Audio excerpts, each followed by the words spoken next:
नमस्कार दोस्तों, ACC profession के यूट्यूब चैनल आपसे का स्वागत है। दोस्तों, हम लोग बिहार एस्टेट यानी कि बिहार शिक्षक भर्ती के बारे में पढ़ना प्रारंभ किए थे, जिसमें मैंने आपको इतिहास का सेक्शन, जिसमें हमारा भारतीय आंदोलन की शुरुआत कहाँ से हुई, कैसे हुई, उसके बारे में हम लोगों ने पढ़ना प्रारंभ किया था। कल की वीडियो में मैंने आपको बताया भारतीय राष्ट्रीय कांग्रेस की स्थापना कैसे हुई, उसके क्या सूत्रधार थे तथा उसके क्या क्या उद्देश्य थे। दोनों पक्षों से, ब्रिटिश और भारतीय दोनों के पक्षों से या दोनों के दृष्टिकोण से क्या पक्ष थे, उसको हमने देखा। आशा करता हूँ वीडियो को पसंद आई होगी। अब आगे की वीडियो को हम वहीं से कंटिन्यू करेंगे जहां से हम लोगों ने समाप्त किया था। ठीक है, तो जब हमने भारतीय राष्ट्रीय कांग्रेस के बारे में पढ़ा, भारतीय राष्ट्रीय कांग्रेस के बारे में जब हमने पढ़ा तो हमने देखा कि 1885 में, कब 1885 में इस पार्टी की स्थापना होती है और स्थापना के साथ साथ इसके कुछ उद्देश्य दिए गए, उसको हमने देखा। ठीक है, कब हुई थी इसकी स्थापना? 28 दिसंबर 1885 में। ठीक है, जब ये 28 दिसंबर 1885 को हुआ तो इसका अधिवेशन भी उसी समय हुआ। अधिवेशन मतलब एक मोटे तौर पे आप समझिए बैठक। ठीक है, तो इसका प्रथम अधिवेशन तो हो गया।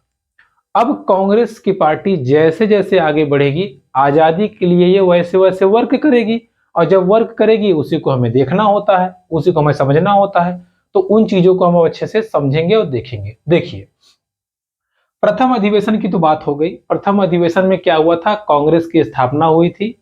इसके विषय में हम लोगों ने विस्तृत चर्चा कल की वीडियो में कर लिया है।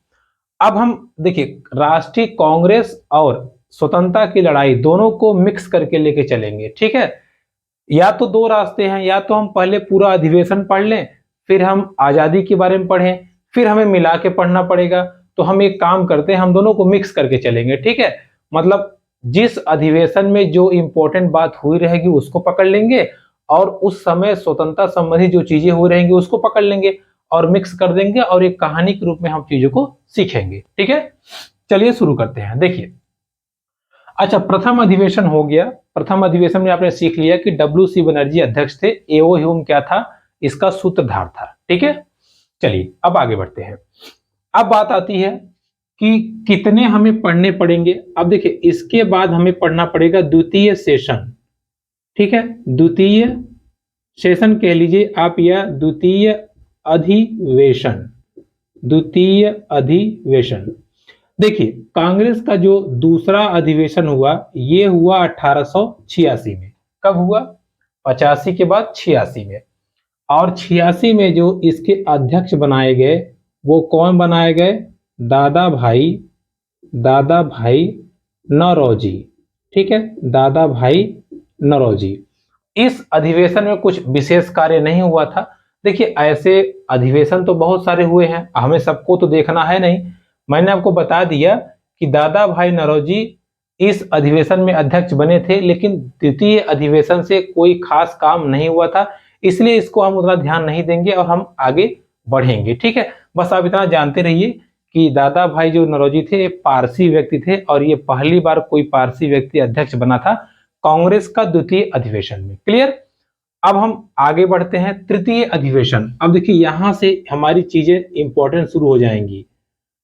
कांग्रेस का जो थर्ड अधिवेशन हुआ, कांग्रेस का जो थर्ड अधिवेशन हुआ, इसको ध्यान से समझिएगा। जो कांग्रेस का थर्ड अधिवेशन हुआ, पहले ये हुआ कहां था? ये हुआ था आपका मद्रास में। कहां हुआ था? मद्रास में। ठीक है, मद्रास में यह अधिवेशन हुआ, और इस अधिवेशन में कांग्रेस पार्टी ने कहा कि देखो, अगर हमें आजादी चाहिए तो हमें पहले एक होना पड़ेगा। क्या होना पड़ेगा? एक। और हमारे यहाँ एक होने के लिए हिंदू और मुस्लिम का होना बहुत जरूरी होता है। तो इसलिए कांग्रेस पार्टी ने कहा कि मुसलमान भाइयों से कि आप आइए, पार्टी ज्वाइन कीजिए और पार्टी को एक व्यापक रूप दीजिए, ताकि हम अंग्रेजों के खिलाफ मोर्चा लड़ सकें। तो मद्रास जब अधिवेशन हुआ तो किनको बुलाया गया? मुस्लिम समाज को। ठीक है, मुस्लिम समाज को एक होने के लिए बुलाया गया। अब मुस्लिम समाज एक कैसे होगा? जब कोई नेता मुस्लिम होगा। इसलिए थर्ड अधिवेशन मद्रास में जो कि मुस्लिम को बुलाने के लिए किया गया था। इसमें जो अध्यक्ष बने वो बदरुद्दीन तैयब, बदरुद्दीन तैयब, ये भी क्या थे, एक मुसलमान थे। ठीक है, तो प्रथम मुस्लिम अध्यक्ष किस बैठक में थे, थर्ड अधिवेशन या थर्ड बैठक में। ठीक है, प्रथम मुस्लिम अध्यक्ष कांग्रेस के थर्ड अधिवेशन में, जो कि मद्रास में हुआ था, उसमें प्रथम मुस्लिम अध्यक्ष बदरुद्दीन तैयब को बनाया गया। म से मद्रास और म से मुस्लिम, आप ये ध्यान रखे रहिएगा। ठीक है, और ये बैठक कब हुई थी, 1887 में। तो 1887 में कांग्रेस का थर्ड अधिवेशन होता है, जिसमें सभी समुदाय को आमंत्रित किया जाता है कि आप आइए, बैठक में भाग लीजिए, कांग्रेस को बढ़ावा दीजिए, कांग्रेस की पार्टी को बड़ा बनाइए, ताकि हम अंग्रेजों के खिलाफ अच्छे से लड़ाई लड़ पाए। मुसलमान भाइयों को आमंत्रित किया गया कि आप आइए, पार्टी को ज्वाइन कीजिए, हम आपके नेता को ही अध्यक्ष बना देते हैं। उनको बदरुद्दीन तैयब जी को बना दिया गया, ताकि ये पार्टी थोड़ी सी मजबूत हो। लेकिन अंग्रेजों को तो ये कतई बर्दाश्त था नहीं। अंग्रेज को लगा, अरे ये क्या हो रहा है, इस सूरत तो हमारे खिलाफ खड़े हो रहे हैं लोग। अंग्रेजों ने कहा बेकार है। तो कांग्रेस को डफरीन, ठीक है, लॉर्ड डफरीन, देखिए इसी के शासनकाल में कांग्रेस की स्थापना हुई थी। इसी के शासनकाल में डफरीन ने कहा, डफरीन ने क्या कहा, डफरीन ने कहा कि कांग्रेस जो है वो अल्पसंख्यक, अल्पसंख्या या अल्पसंख्यक, और अल्पसंख्यक हमारे यहाँ किनको कहा जाता है, मुस्लिमों को ही कहा जाता है। तो इसने कहा कि ये जो कांग्रेस की पार्टी है, ये अल्पसंख्यक की प्रतिनिधित्व करती है, प्रतिनिधित्व करती है। अर्थात डफरीन ने कहा मुसलमान को अध्यक्ष बनाया है, बेकार है ये पार्टी, किसी काम की नहीं है, हिंदू को बनना चाहिए, पगला बनाया है मुसलमान को। सोचिए कितनी भयानक सोच थी उसकी अलग करने की। तो उसने क्या कहा, उसने कहा कि ये कांग्रेस की पार्टी किसी काम की नहीं है, कांग्रेस पार्टी केवल अल्पसंख्यकों का प्रतिनिधित्व करती है, ये खत्म हो जाएगी। इसी बीच करजन भी बोल गया। करजन ने क्या बोला, करजन बोल रहा है कि अच्छा ये कांग्रेस की पार्टी जो है, कांग्रेस की जो पार्टी है, ये लड़खड़ाती हुई पतन की ओर जा रही है। कहां जा रही है, लड़खड़ाती हुई, ये ध्यान रखे रहिएगा, जो जो इन्होंने शब्द बोला था, लड़खड़ाती हुई पतन की ओर जा रही है। कहां जा रही है भैया, पतन की ओर। एक देखिए, एक अंग्रेज बोल रहा है अच्छा मुसलमान को अध्यक्ष बनाए हो, अरे तुम हिंदू लोग ज्यादा हो, हिंदू बनाओ, मुसलमान को क्यों बनाए हो, वो तोड़ना चाहते थे। तो उसने कहा वो खत्म तुम्हारी पार्टी है। दूसरा बोल रहा है करजन, ये गई पार्टी, लड़खड़ाती हुई खत्म हो रही है। ठीक है, इसके बीच में हमारे भारत देश के थे अरविंद घोष, अरविंद घोष, अरविंद घोष। इन्होंने क्या कहा, अरविंद घोष ने कहा कांग्रेस की पार्टी क्षय रोग से मरने ही वाली है। किस रोग से, क्षय रोग से, क्षय रोग से मरने ही वाली है। फिर इसके बाद बंकिम चंद्र चटर्जी, अभी घबराइए नहीं, सब याद हो जाएगा। बंकिम चंद्र चटर्जी जी ने क्या कहा, इन्होंने कहा कि कांग्रेस के जो नेता हैं वो पदों के भूखे हैं।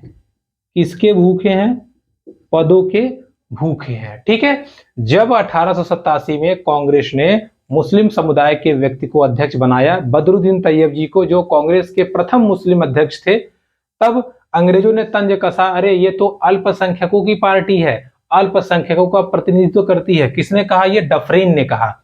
करजन ने कहा ये पार्टी खत्म हो गई, लड़खड़ाते हुए खत्म हो जाएगी। अरविंद घोष जी ने कहा कि ये पार्टी क्षय रोग से मरने ही वाली है, इस पार्टी का कोई अस्तित्व बचा नहीं है। बाद में बंकिम चंद्र चटर्जी ने कहा कि ये पार्टी जो है वो, इसमें जो लोग हैं वो पदों के भूखे हैं। किसके भूखे हैं, पदों के भूखे हैं। अब जरा आप गौर फरमाइएगा, यहां से देखिए दो लोग अभी ऐसे हो गए जो कांग्रेस के खिलाफ जाने लगे। कहीं ना कहीं अंग्रेजों की नीति काम कर रही थी, है ना। तो थर्ड अधिवेशन में ये काम हुआ था, इसको आप नोट कर लीजिएगा, समझ लीजिएगा। देखिए अब थर्ड अधिवेशन में जब ये बातें हो गई तो अंग्रेजों ने देखा काम कर रहा है आइडिया, ये दो लोग भड़क रहे हैं, दो नेता भड़क रहे हैं, दो नेता भड़क रहे हैं, मतलब इनके पीछे जितनी पार्टी होगी सब भड़केगी, है ना भाई। अब दिमाग में जहर बोया जाने लगा अरे यार तुम मुस्लिम को अध्यक्ष बनाए हो, हिंदू हिंदू बनाओ, क्या मुस्लिम बनाए हो। तो ऐसे दोनों समुदायों के बीच थोड़ा थोड़ा कटाक्ष आने लगा। अब जब कटाक्ष आने लगा तो बस इसी का फायदा उठाया किसने, अंग्रेजों ने। अंग्रेजों ने उठाया, कहा अच्छा क्या हुआ, हमारी मदद चाहिए, आओ।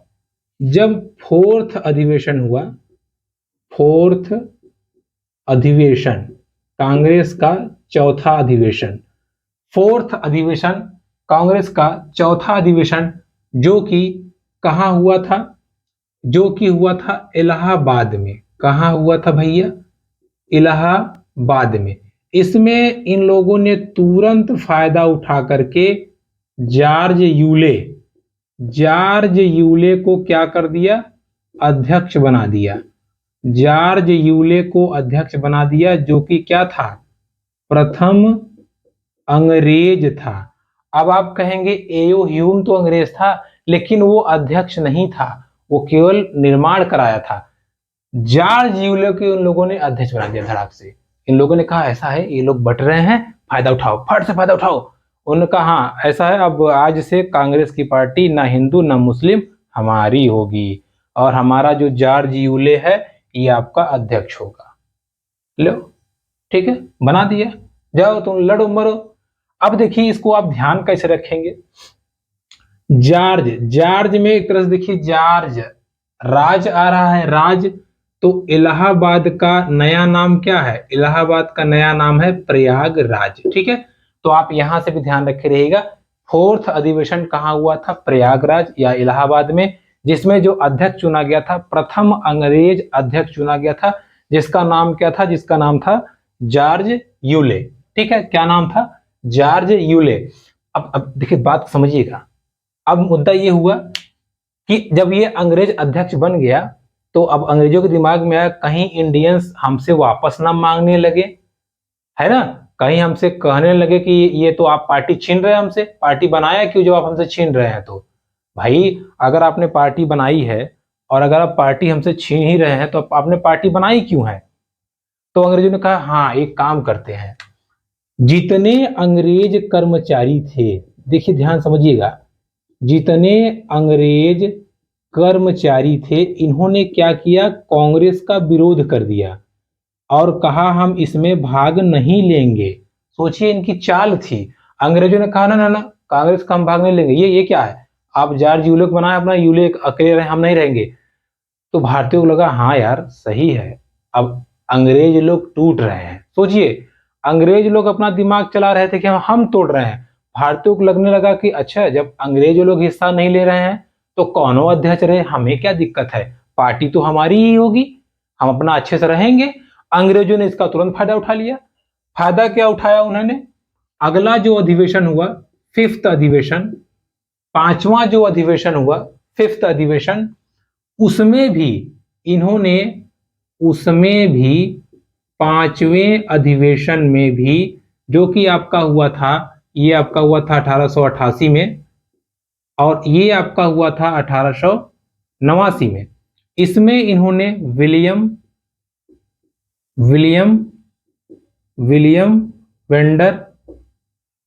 वेंडरवर्ड, ठीक है, या कि अंग्रेज कर्मचारियों ने जब विरोध किया तो इंडियंस को लगने लगा कि हाँ यार ये पार्टी तो हमारे लिए काम कर रही है, अंग्रेज भी हमारे लिए काम कर रहे हैं। तो अंग्रेजों ने इसका फायदा उठाया, बोले हाँ, उन्होंने कहा कि ये जो फिफ्थ अधिवेशन जब हुआ, फिफ्थ अधिवेशन, कांग्रेस का जब पांचवा अधिवेशन हुआ और ये अधिवेशन हुआ बंबई में। कहाँ हुआ, बंबई में। जब ये बंबई में ये अधिवेशन हुआ, फिफ्थ अधिवेशन 1888 में, सॉरी 89 में, तो इन्होंने क्या किया, इन्होंने अध्यक्ष फिर बना दिया एक अंग्रेज को, जिसका नाम था विलियम वेंडरवर्ग। ठीक है, विलियम वेंडरवर्ग, इसने इसको बना दिया। अब अंग्रेजों ने सोचा कि अब यही मौका है, मौके चौका मारते चलो, इंडियंस को बेवकूफ तो बना ही दिया है हम लोगों ने, अब अपने अध्यक्ष बनाएंगे और अपने अध्यक्ष बना करके ये लोग कर क्या रहे हैं उसकी सूचना हम लोग लेते रहेंगे, सूचना हम लोग लेते रहेंगे। तो विलियम वेंडरवर्ग पांचवें अधिवेशन में ये हमारा क्या था, मतलब कांग्रेस पार्टी का क्या था, ये अध्यक्ष बना।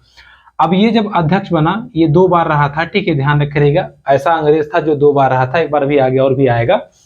देखिए जब ये अध्यक्ष बना तो फिर लोगों के मन में खटका हुआ, अरे यार ये तो गड़बड़ हो रहा है। पहले जॉर्ज यूले को बनाया था तो ठीक था, अब इंडियंस को क्यों नहीं बताया, फिर क्यों बना दिया इसको, लगता है कुछ दाल में काला है। तो इसकी भनक विलियम वेंडरबर्ग लगी, इसने तुरंत बताया कि देखो इंडियंस ऐसा सोच रहे हैं कि ये 2 बार लगातार आप अंग्रेज को क्यों बना रहे हैं, जरूर कुछ गड़बड़ है। तो क्या किया जाए, तो विलियम वेंडरबर्ग के इसने कहा ऐसा करते हैं कुछ नया कर देते हैं। कहें क्या, इसने तुरंत कहा कि अब से महिला भी भागीदारी कर सकती है या महिला भी प्रतिभाग कर सकती है। तो कांग्रेस के 5वें अधिवेशन में, जिसमें विलियम वेंडरबर्ग को अध्यक्ष बनाया गया था, महिलाओं को यह अधिकार दे दिया गया या महिलाओं को भी कांग्रेस पार्टी में प्रतिभाग करने का अधिकार दे दिया गया, प्रतिभाग करने का अधिकार दे दिया गया। ठीक है, इतना आप अधिवेशन ध्यान रखे रहिएगा। पहला अधिवेशन हमने पढ़ाया आपको, दूसरा, तीसरा, चौथा, पांचवा। अब 5 अधिवेशन के बाद में जब महिलाओं को यह अधिकार मिल गया, तो अब जैसे अगर आप राज्यसभा या लोकसभा का कोई व्यक्ति अगर सांसद चुना जाता है या विधायक चुना जाता है तो उसको वहां भाषण देना होता है।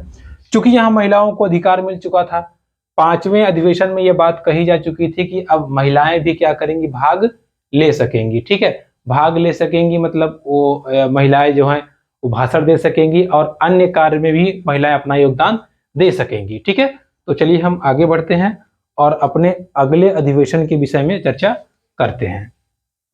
देखिए 4 अधिवेशन आपने अच्छे समझ लिया होगा, 5वां भी आपने समझ लिया होगा। अब हम बात करते हैं 6ठे अधिवेशन के बारे में। देखिए ये लगातार 6 अधिवेशन तो आपको याद रखना पड़ेगा। इसके बाद में हम लोग जो इम्पोर्टेंट अधिवेशन है उसके विषय में हम लोग चर्चा करेंगे। देखिए 6th अधिवेशन, 6वां अधिवेशन कहाँ हुआ भैया, ये 6th अधिवेशन ये आपका हुआ कलकत्ता में। कहाँ हुआ, कलकत्ता में। ठीक है, 6वां अधिवेशन कलकत्ता में हुआ। अब इसमें अध्यक्ष बनाया गया फिरोज शाह मेहता को, फिरोज शाह मेहता को। और इसी अधिवेशन में पहली ग्रेजुएट महिला जिनका नाम था कादम्बरी गांगुली, इन्होंने क्या किया, भाषण दिया। क्या किया, भाषण दिया। ठीक है, कांग्रेस के मंच पे पहली बार किस महिला ने भाषण दिया था, कादम्बरी गांगुली ने। किस अधिवेशन में, 6वें अधिवेशन में, जिसमें जो अध्यक्ष थे वो कौन थे, फिरोज शाह मेहता। ठीक है, तो आप नाम ध्यान रखिएगा, फिरोज शाह मेहता के नेतृत्व में जब कांग्रेस पार्टी थी उस समय प्रथम भारतीय महिला जो कि ग्रेजुएट थी, उन्होंने क्या दिया था, मंच पे क्या किया था, उन्होंने भाषण दिया था। ठीक है, ये कब की बात है, ये 6ठा अधिवेशन जो हुआ था ये आपका हुआ था 1890 में।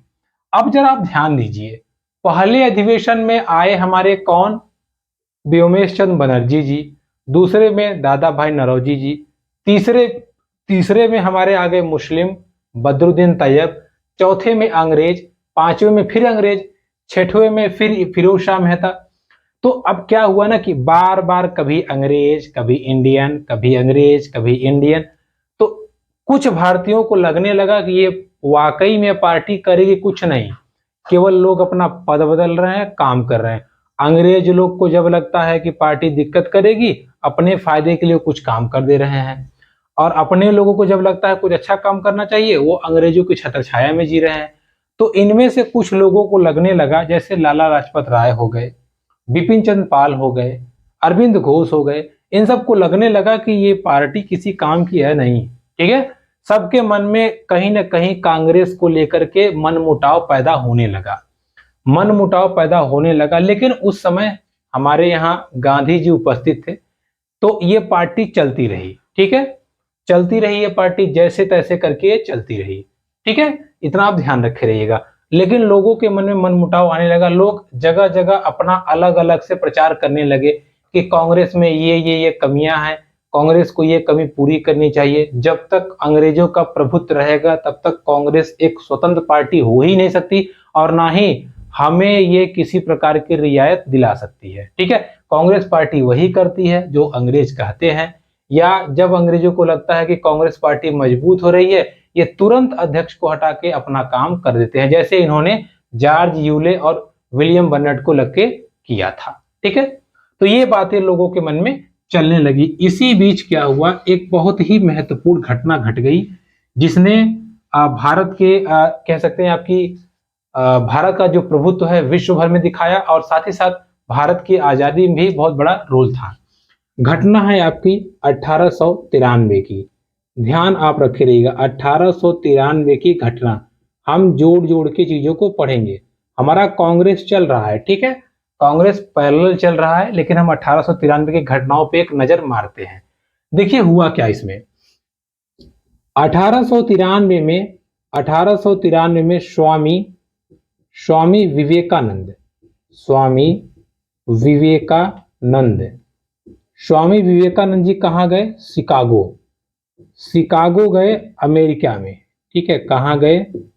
शिकागो अमेरिका में।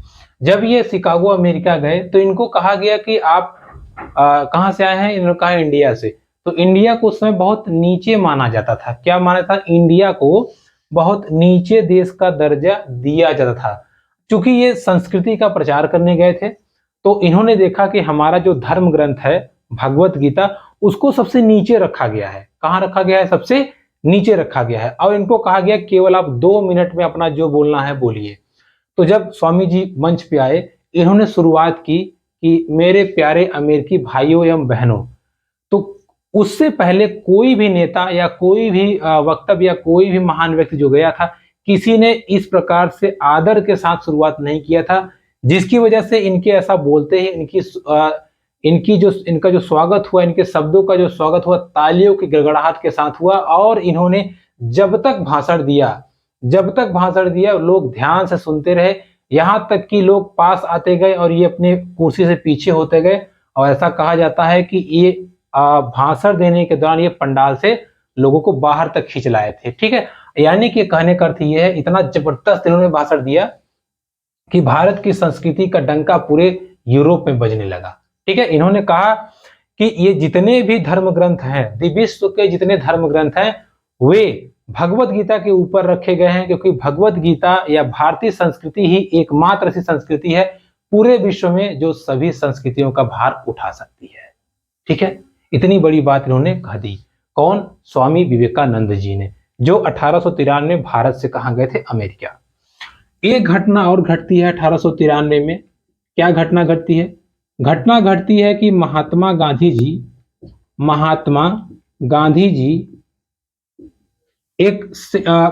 गांधी जी अब्दुल्ला सेठ, ठीक है, अब्दुल्ला सेठ, देखिए अब्दुल्ला सेठ का व्यापारिक केस लड़ने के लिए कहां चले गए? दक्षिण अफ्रीका चले गए। गांधी जी कहां चले गए? दक्षिण अफ्रीका। देखिए, 2 महान विभूतियां जो हमारे स्वतंत्रता संग्राम में और समाज सुधारक में बहुत इंपॉर्टेंट रोल अदा करती हैं। बाद में 1893 में स्वामी जी चले गए कहां? अमेरिका। गांधी जी कहां चले गए? दक्षिण अफ्रीका में। ठीक है, लेकिन इसी समय एक 2-3 घटनाएं और होती हैं। 1893 में एनी बेसेंट भारत आई और भारत में ये वाराणसी में जाके बस गई और इन्होंने कहा मैं हृदय से तुम लोगों के साथ हूं और तुम लोगों के साथ ही रहूंगी। ठीक है, 1893 में एनी बेसेंट वापस आई, इन्होंने कहा मैं हृदय से तुम लोगों के साथ हूं और तुम लोगों के साथ ही रहूंगी। ठीक, और 1893 में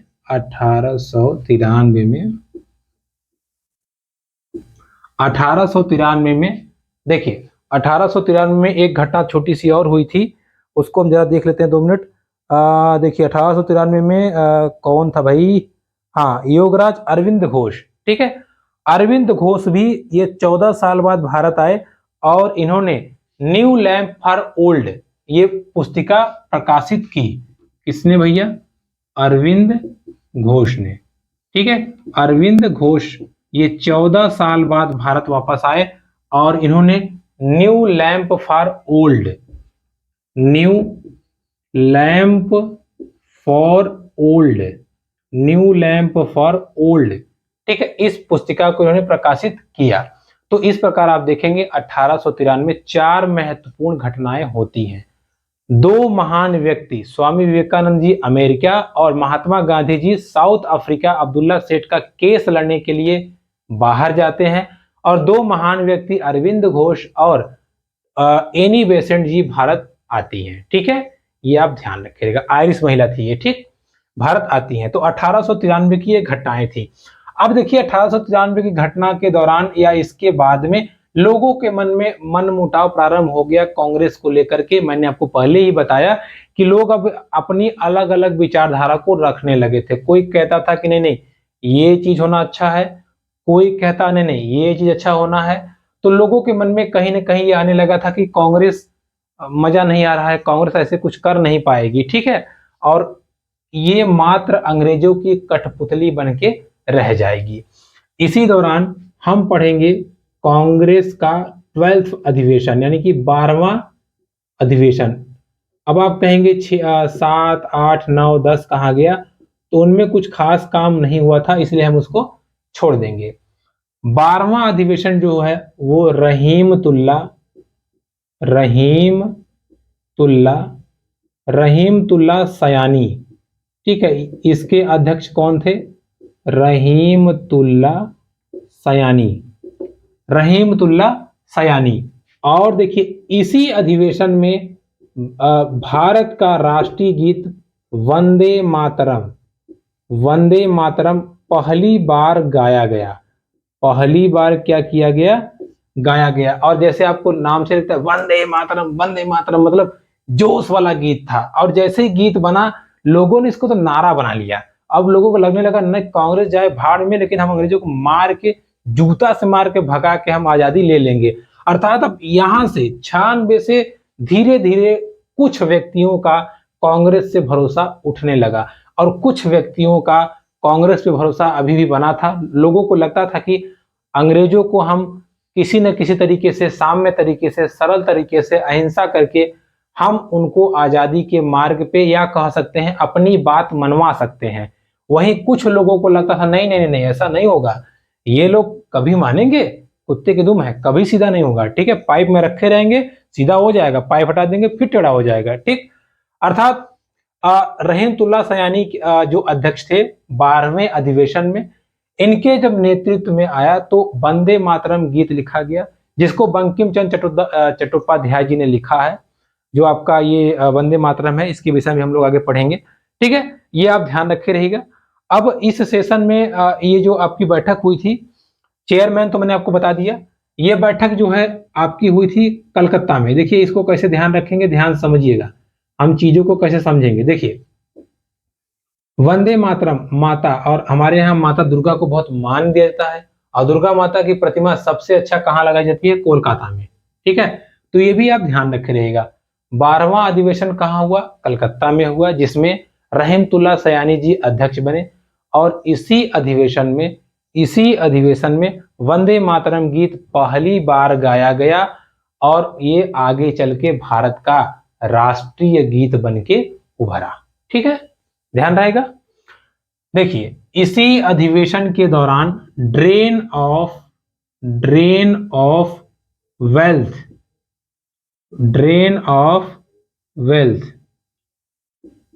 ठीक है, ड्रेन ऑफ वेल्थ, ये सिद्धांत दिया किसने, ड्रेन ऑफ वेल्थ का सिद्धांत दिया दादा भाई नौरोजी जी ने, ठीक है, दादा भाई नौरोजी जी ने ड्रेन ऑफ वेल्थ का सिद्धांत दिया। इंग्लिश में कहते हैं इसको ड्रेन ऑफ वेल्थ।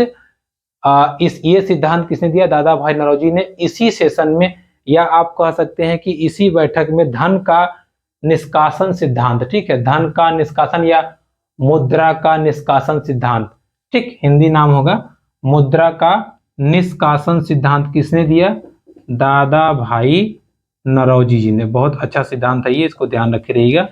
दादा भाई नौरोजी जी ने धन का निष्कासन सिद्धांत दिया, या धन का कौन सा सिद्धांत दिया, ड्रेन ऑफ वेल्थ, ठीक है, ड्रेन ऑफ वेल्थ इन्होंने सिद्धांत दिया। क्लियर हो गया। देखिए अब हमने 12 अधिवेशन पढ़ लिए हैं कांग्रेस के। हमने धीरे धीरे देखा ये कि अंग्रेजों के कार्य से, या आप कह सकते हैं कि इन बैठकों से धीरे धीरे लोगों में कांग्रेस के प्रति रोष उत्पन्न हो रहा था, और कहीं ना कहीं ये भनक अंग्रेजों को भी थी। अंग्रेजों को मतलब भनक थी कि हाँ, लोगों में मनमुटाव आ रहा है। अब अगर लोगों में मनमुटाव आ रहा है, इसे चलता गया, दिन दिन बीतते गए बीतते गए बीतते गए। आया सन कब? 1905 का। देखिए ध्यान समझिएगा, सन आया 1905 का। अंग्रेजों को लगने लगा कि अब कांग्रेस में दम है नहीं। ये लोग जब देखो तब कोई उधर उठापटक किया है, कोई इधर उठापटक किया है, ये लोग आपस में ही लड़ रहे हैं, इसका हम फायदा उठा लेते हैं। अंग्रेजों ने कहा इसका हम क्या करते हैं, फायदा उठा लेते हैं। इन्होंने कहा 1905 से पहले, इन्होंने कहा 1903 में, इन्होंने कहा कि हम बंगाल का क्या करेंगे, बंगाल का हम करेंगे विभाजन। क्या करेंगे भैया? बंगाल का विभाजन। लेकिन जब अंग्रेजों ने बंगाल के विभाजन चर्चा की तो कांग्रेस ने इसका विरोध किया, लेकिन उस तरीके से नहीं किया जिस तरीके से एक राष्ट्रीय पार्टी को करना चाहिए। अब अंग्रेजों को मिल गया बल। अंग्रेजों ने सोचा यार कोई दिक्कत नहीं है, हम बंगाल विभाजन कर ही देते हैं। तो अंग्रेजों ने 20 जुलाई को 20 जुलाई 1905 20 जुलाई 1905 को उन्होंने ये घोषणा कर दी। सोचिए, ये घोषणा कर दी कि हम बंगाल विभाजन करेंगे। लो, जैसे ही ये घोषणा हुई हम बंगाल विभाजन करेंगे, अब राष्ट्रीय कांग्रेस घबरा गई एकदम कि अब हम क्या करें। राष्ट्रीय कांग्रेस, कुछ लोग पहले ही नाराज थे, उन्होंने कहा लो हम तो कहबे करे थे, ये अंग्रेज लोग कभी मदद नहीं करेंगे, तुम्ही लोग भिड़े थे नहीं करेंगे करेंगे, लो हो रहा है। और ऐसे करते करते कुछ दिन बाद 16 अक्टूबर 1905 को बंगाल का विभाजन कर दिया गया। बंगाल का विभाजन कर दिया गया और क्या बताया गया कि हम बंगाल को एक मुस्लिम देश बनाएंगे। बंगाल को क्या करेंगे, हम मुस्लिम देश बनाएंगे। इससे मुस्लिम को बहुत खुशी हुई, उन लोग को लगा हाँ हाँ ठीक है, हमारे लिए बिल्कुल सही है, एकदम सही है।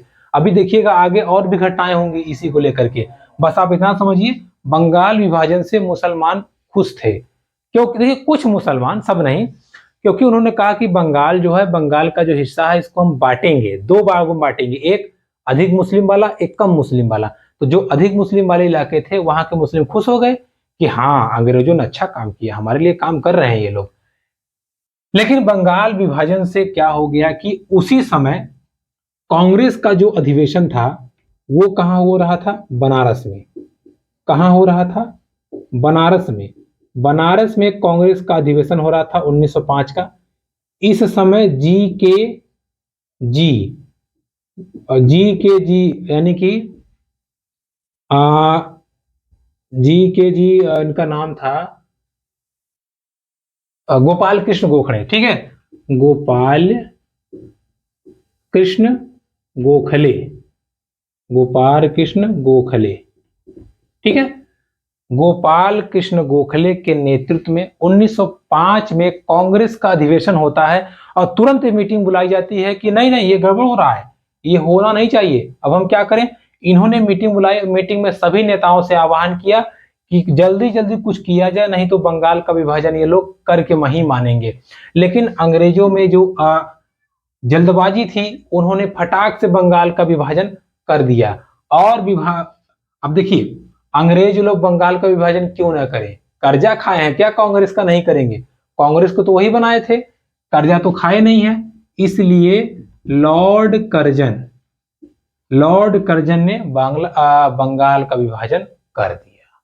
ठीक है, जैसे ही बंगाल का विभाजन हुआ, तुरंत सभी नेताओं ने, गांधी जी ने स्वदेशी आंदोलन प्रारंभ कर दिया। क्या प्रारंभ कर दिया, स्वदेशी आंदोलन। और बंगाल विभाजन के डेट को 16 अक्टूबर को लोगों ने घोषणा की आज से हम अंग्रेजों की कोई चीज इस्तेमाल नहीं करेंगे, ना तो अंग्रेजों का कपड़ा पहनेंगे, ना इनका खाना खाएंगे, ना ही इनको कोई सेवा देंगे। अर्थात 16 अक्टूबर को शोक दिवस के रूप में घोषणा की गई। और जो मुसलमान भाइयों को लगता था कि अंग्रेज सही नहीं है, और जो हिंदुओं को लगता था सही नहीं है, उन लोगों ने आपस में एक दूसरे को राखी बांधी और कहा हम एक हैं। इसलिए इसको राखी दिवस भी कहा जाता है, राखी दिवस भी कहा जाता है। ठीक है, 16 अक्टूबर 1905 को जब बंगाल विभाजन के बारे में लॉर्ड कर्जन ने क्लियर कर दिया कि बंगाल का विभाजन होगा, तो लोगों ने एक दूसरे को राखी बांधी और कहा हम एक हैं और बंगाल को एक करके दिखाएंगे। इसलिए उस दिन को राखी दिवस कहा जाता है। चूंकि बंगाल का विभाजन भी उसी दिन हुआ था, इसलिए उस दिवस को शोक दिवस के रूप में भी मनाया जाता है। क्लियर हो गया। अब जब बंगाल का विभाजन हो गया तो मैंने आपको बताया गांधी जी ने स्वदेशी आंदोलन प्रारंभ कर दिया, और स्वदेशी आंदोलन का पीरियड भी 1905 के आसपास था, या 6 आप कह सकते हैं। 1906 में उन्होंने स्वदेशी आंदोलन प्रारंभ कर दिया। स्वदेशी आंदोलन मतलब हम अंग्रेजों की किसी प्रकार की चीज का प्रयोग नहीं करेंगे, और जब तक अंग्रेज इस बात को नहीं मान लेते हम नहीं मानेंगे। लेकिन आप सोचिए, बंगाल विभाजन यहाँ पे सफल इसलिए रहा क्योंकि एक बहुत बड़ा समुदाय मुस्लिम इनका समर्थन कर रहा था, जो आगे चल करके मुस्लिम लीग की स्थापना करने वाला है 1906 में, जिसके विषय में हम लोग आगे पढ़ेंगे। तो आज की वीडियो में इतना ही। बंगाल विभाजन तक थोड़ा थोड़ा करके आपको पढ़ा रहे हैं ताकि चीजें आपको एकदम क्लियर कट समझ में आए। तो वीडियो पसंद आई तो प्लीज चैनल को लाइक, कमेंट से सब्सक्राइब जरूर कीजिएगा। मिलते हैं आपसे अगली वीडियो में, तब तक के लिए नमस्कार।